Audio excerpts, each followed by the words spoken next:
This right here is the best gaming device I have ever used. It has completely changed the way I play and honestly made me a better gamer overnight. Over the last year or two, I have been on a journey of building the ultimate gaming peripheral that can merge the never-ending controller versus keyboard and mouse battle, and I'm pretty sure I finally found it. So let me explain. My journey to create a new and improved gaming peripheral came from the frustration out of either having to choose between the complexity of keyboard and mouse with the steep learning curve of how to game on a keyboard, but with the added benefits of the insane accuracy a mouse can provide, or choosing to go with the simplicity of a controller, where basically any noob can pick one up and know how to use one, with its easy to use joysticks and its user-friendly button layout, but lacks that aiming precision. I came up with this idea as I was a controller player my entire life, as I'm sure many of you guys are as well. Every time I tried to learn KBM, I gave up as I couldn't get the hang of WASD, aka how you move on a keyboard, requiring 3 fingers to be used at all times just for movement instead of using your single thumb like you do on controller seemed impossible to me. So this merger between worlds started with a mouse where I added a joystick to the side of it for movement, and instantly I saw I was onto something. In one day of using it, I was already better than I was practicing traditional KBM for over a month. What I didn't realize at the time was your thumb plays a major part in aiming, even while using a mouse. You use your thumb to grip the side of the mouse for improved accuracy. By placing it on the side of a joystick instead of the body of the mouse resulted in a very loose grip on the mouse overall. So then we tried adding a joystick on the side of a keyboard instead. No longer I had to use 3 fingers on WASD for movement, but instead could use just my thumb. It was amazing, and I fell in love with the thing. It freed up those fingers that would normally be tied up with WASD to do other in-game actions. It made using KBM a breeze. In that day, I never went back to traditional controller. So, end of story. Problem solved. Video over. I'll see you guys next time. Well, it wasn't all cupcakes and sunshine. At the time, the primary game I was playing was every 12-year-old's wet dream, aka Fortnite, which introduced a brand new problem that I hadn't thought of or planned for in the past, having every in-game action binded to an individual key. This is another steep learning curve when learning to play on KBM.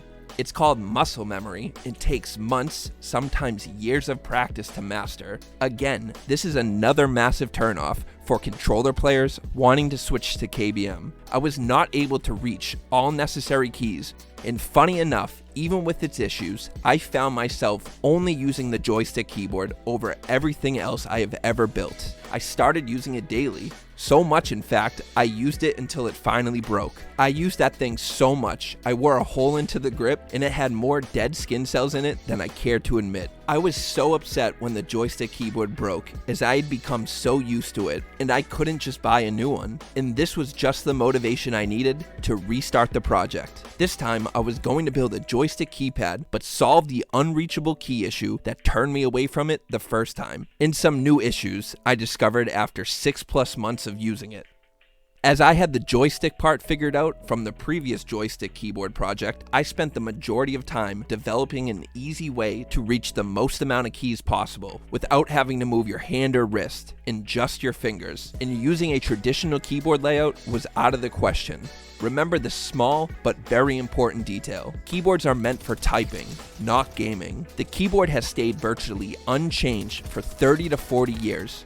Traditional keyboards are arranged in a staggered format, meaning the keys are arranged in a way that they are not perfectly aligned. I found this layout most comfortable when reaching my fingers forward, but the staggered layout was not ideal when reaching my fingers in a backwards motion. When reaching my fingers backwards, they would land in between the cracks or gaps of each key.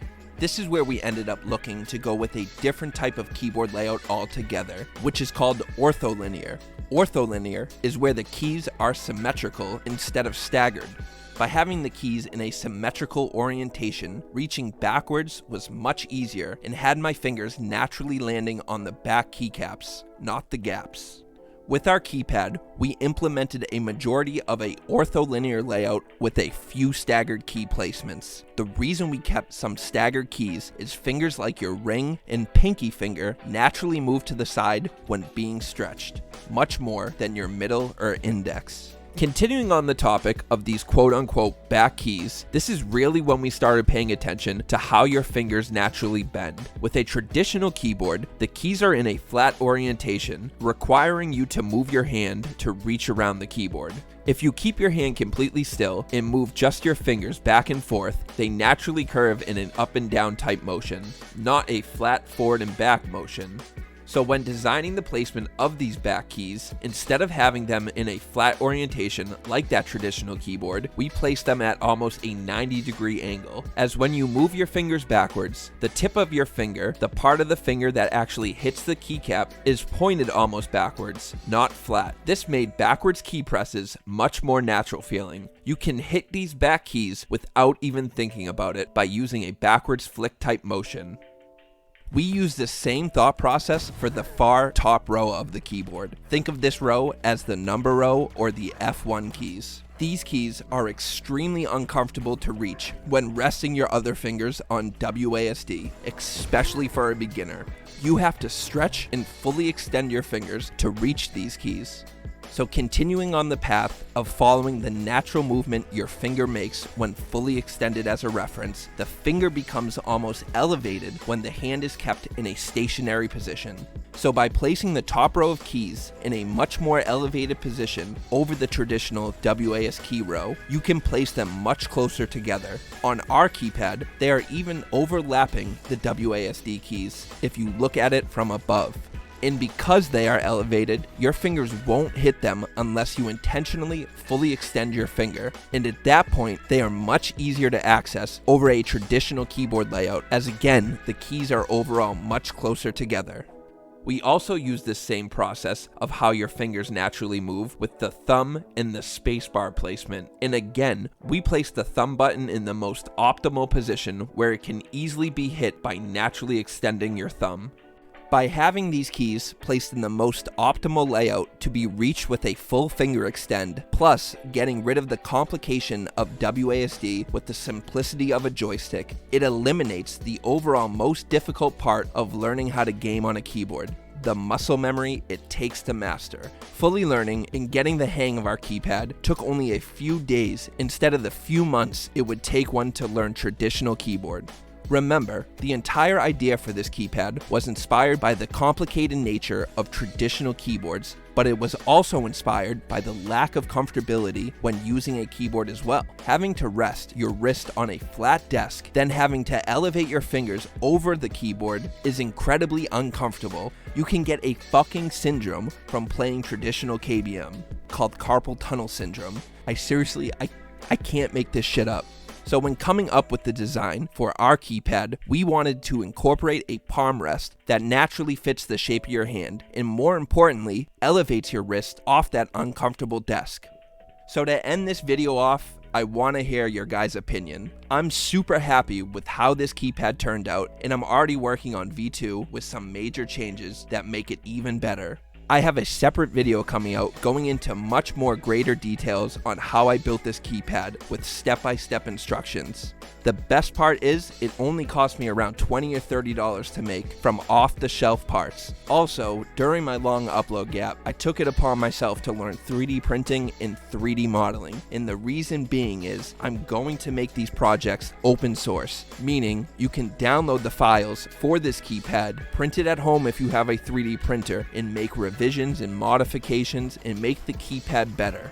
So all of us as a community can finally improve the extremely outdated gaming peripheral scene. If I've learned anything over the last year or two of posting all my custom gaming peripherals, is I'm not the only one looking for a better way to game. There are hundreds, if not thousands of you guys itching for the next best thing.